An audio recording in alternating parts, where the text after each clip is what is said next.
Chers amis, nous faisons encore un petit tour dans notre psautier pour aller à la découverte un petit peu approfondie de ces textes qui nous portent par ailleurs dans la prière. Et c'est le psaume 83 que je vous propose de lire aujourd'hui, qui est celui qui clôture le recueil des psaumes d'Asaph, cet Asaph dont nous avions parlé la dernière fois. Et c'est toujours en m'appuyant donc sur les commentaires des pasteurs Maillot et Le Lièvre et du Père Vesco que j'ai préparé ce commentaire pour vous aujourd'hui. Je vous invite donc à lire au psaume 83, 82 dans la numérotation catholique. Alors ce psaume, vous l'aurez lu, est une supplication nationale. Il dresse un réquisitoire contre les nations, des nations dont il nous donne la liste. La situation semble vraiment dramatique. Le peuple d'Israël paraît menacé de disparition par ce concert de nations. Mais malgré cela, il réaffirme la domination du Très-Haut sur toute la terre. C'est toujours cette chose extraordinaire qu'on peut découvrir dans les psaumes, c'est que au pire des moments, il y a toujours au fond cette conviction que Dieu est là et que Dieu peut entendre et que Dieu peut agir. Alors, la construction de ce psaume, donc d'abord, il y a au verset 2 une invocation et un cri d'appel lancé vers Dieu. Puis les versets 3 à 9 exposent la situation, il faut bien dire à Dieu pourquoi on appelle. Ensuite, les versets 10 à 18, ce sont des imprécations contre les ennemis, on commence à avoir l'habitude, c'est la colère qui s'exprime. Le verset 19, étonnamment, pour finir, invite les nations à reconnaître qui est Yahvé. Alors ici, l'idée d'une hostilité généralisée est mise en relief avec la conviction que ce qui est projeté contre le peuple de Dieu l'est finalement contre Dieu lui-même. Nous l'avions déjà souvent rencontré, cette identité ressentie par Israël entre Dieu et son peuple, qui attente à Israël, attente aussi à Dieu. Les imprécations contre les ennemis sont organisées en triptyque, les versets 10-11, les versets 12-13, les versets 14 à 18. Elles demandent la défaite des 10 nations ennemies en ponctuant les comparaisons qu'elles font par 11 comme qui se réfèrent à l'histoire dans les 2 premières parties et à la nature dans la 3e. Partie d'Élohim et de Hél, qui sont les noms du Dieu universel finalement, le psaume se termine sur Yahvé et le Très-Haut, ce Dieu qui est celui du peuple d'Israël et donc vu comme un Dieu souverain. Son peuple ne peut donc pas disparaître. Regardons de plus près les détails. Le cri d'appel initial au verset 2 comprend 3 négations. Dieu est invité à ne pas avoir de répit, à être ni sourd ni muet, à ne pas être au repos. Il est finalement appelé à ne pas être comme les idoles, justement. Une question impertinente. Le psalmiste aurait-il quelque inquiétude à ce propos devant le silence qui répond à sa prière ? En tout cas, il ose. Pour l'heure, pour lui, le pire est à craindre. Il convient donc de prévenir Dieu, et c'est l'objet de ce psaume.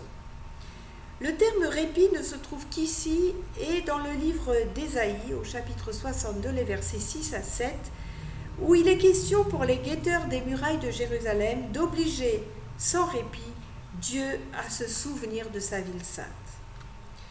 Nous l'avons déjà souvent entendu dans nos psaumes. Si Dieu reste sourd ou silencieux, alors il n'y a pas de salut possible. Dire que Dieu est au repos signifie dire qu'il n'intervient pas. Il est donc important aussi de lui rappeler que les ennemis de son peuple sont ses ennemis, pour l'inciter à réagir. Il cherche à faire disparaître complètement Israël jusqu'à son nom même. Encore un élément souvent rencontré, le nom. Cette conviction, cette compréhension que le nom est l'équivalent à l'être même. Perdre le souvenir d'un nom, c'est-à-dire que la réalité que recouvrait ce nom n'existe plus.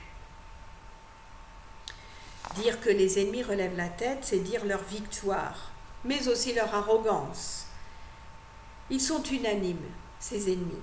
C'est un complot des nations qu'il s'agit. Jamais, véritablement dans l'histoire, cela ne s'est produit ainsi, mais les ennemis cités ici sont les ennemis traditionnels d'Israël. La plupart ont été vaincus en leur temps par David, et ils sont devenus ensuite les alliés des Assyriens auxquels ils payaient un tribut. Le danger réside dans le fait qu'à eux tous, ils entourent Israël. Et effectivement, une coalition signerait sans doute sa fin. Il est question ici de trancher une alliance, ce qui équivaut à la signer.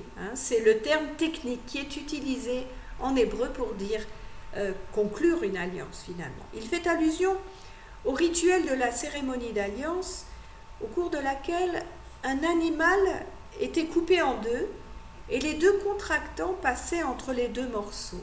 Cette action symbolique signifiait que si l'un des deux alliés rompait l'alliance, il connaîtrait le même sort que l'animal. On voit quelque chose de pas très agréable. D'où aussi le rituel de la circoncision, cette séparation finalement entre deux parties de l'homme. Les femmes en sont dispensées car, dit-on, elles sont fendues par leur premier-né. Toutefois, ici, il s'agit de trancher l'alliance contre toi, Elohim. Et là, c'est unique dans notre Premier Testament. Alors, voyons ces 10 nations qui tentent de s'allier. Édom, c'est le territoire des descendants d'Ésaü, au sud d'Israël. Les Édomites ont profité de la réforme de Joachim contre Nabuchodonosor pour envahir le sud du territoire de Juda. Ce sont des nomades, d'où le terme de tente d'Édom. Les Ismaélites sont des chameliers nomades, descendants d'Ismaël, le fils d'Abraham et de sa servante Agar. Ils vivent au nord de l'Arabie, donc au nord-est d'Israël. Donc on a au sud, on a au nord-est. Moab est le nom du fils de Lot et de l'une de ses filles, après donc l'histoire de Sodome et Gomorrhe. Le territoire de son peuple auquel il a donné son nom est à l'est de la mer Morte, donc au sud-est d'Israël. Les Agriens, dont l'ancêtre éponyme est Agar, la servante d'Abraham, sont des Bédouins. Ils vivent à l'est de Galaad, donc au nord-est d'Israël. Curieusement, ils ne sont pas superposables avec les Ismaélites. Ammon est, comme Moab, le fils de Lot et de l'une de ses filles. Son territoire est à l'est de la mer Morte. Amalek est descendant d'Ésaü, ce sont des tribus nomades encore, au sud de la Palestine et à la frontière de l'Égypte, hostiles contre Israël dès le séjour au désert. Amalek, on le cite même comme étant l'ennemi, quoi. Quand on dit Amalek, on parle de l'ennemi, c'est l'archétype. Notons que ces peuples ont tous un lien de parenté avec Israël. Gébal, alors c'est un peu moins précis, peut-être une ville de Phénicie qui portait un nom approchant. Les Philistins, venus de Crète peut-être, ce sont les peuples de la mer qui ont envahi l'Égypte au XIe siècle avant Jésus-Christ. Sur la côte de la Palestine, ils se sont installés. Tyr est la ville phénicienne de la côte nord-est d'Israël. Achour, alors est-ce que c'est Assur, avant qu'elle n'ait pris l'ampleur qu'elle a eue ensuite, soit une tribu, les Achorim, installés au nord de l'Arabie, on ne sait pas lequel des deux solutions. Voici donc ces 10 peuples censés s'être coalisés contre Israël qu'ils encerclent. Pour les pasteurs Maillot et Le Lièvre, une telle liste dénote un psaume très ancien, puisqu'il ne se réfère qu'à des ennemis cités dans le livre des Juges et non pas plus tard. Il y en a eu d'autres, hélas. Leur projet est de conquérir le territoire qui appartient à Dieu. Le psalmiste lance alors des imprécations contre eux Il souhaite qu'ils soient traités comme l'ont été autrefois ceux dont il évoque la défaite. Il demande qu'ils soient traités comme les Madianites vaincus autrefois par Gédéon, cette belle histoire de Gédéon à lire absolument dans le livre des Juges. Le jour de Madian est une expression qui est restée célèbre comme une vraie catastrophe, quoi. Sisera est un nom qui évoque encore une défaite cuisante, celle d'un chef cananéen devant Déborah et Barak. Déborah, la juge, une femme juge, là aussi, allez lire le livre des Juges. Le psaume rappelle que les ennemis vaincus n'ont même pas été enterrés, donc le comble de l'horreur. Il revient ensuite sur les noms des chefs madianites vaincus par Gédéon. Horeb, le corbeau, et Zéb, le loup, Zébar, ça veut dire sacrifié, et Salmouna, refus de protection, que l'on retrouve dans le livre des Juges. Ces princes madianites ont été défaits, que le soient aussi les ennemis qui menacent. Les terrains d'herbage de Dieu sont ceux où il fait paître son peuple.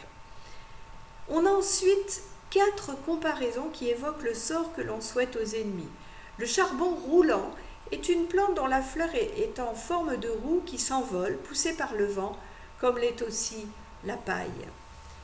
Les 2 dernières images, le feu et la flamme, évoquent la colère de Dieu et son feu, auxquels sont associés tempête et ouragan. Emplis leur visage de vergogne, demande encore le prophète.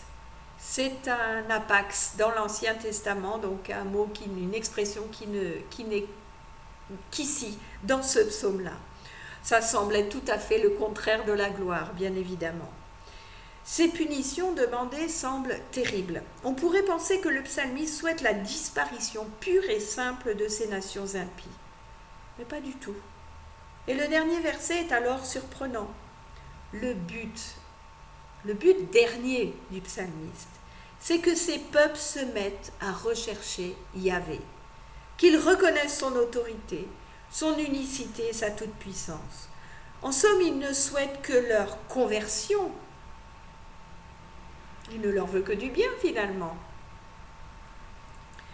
Ce psaume donc revient à affirmer la souveraineté absolue de Yahvé, Dieu d'Israël, sur toute la terre. Pour Asaph, dont c'est le dernier psaume du recueil, le vrai bonheur ne se trouve que lorsqu'on se trouve auprès de Dieu. Et c'est finalement cela qu'il souhaite à ses ennemis, ce bonheur-là. Alors vous conviendrez avec moi qu'il y a pire vengeance que celle-là, et ma foi, c'est peut-être ce que nous pourrions souhaiter nous aussi à celles et ceux qui nous entourent. Je vous souhaite une bonne semaine et je vous dis à très bientôt, je l'espère en tout cas.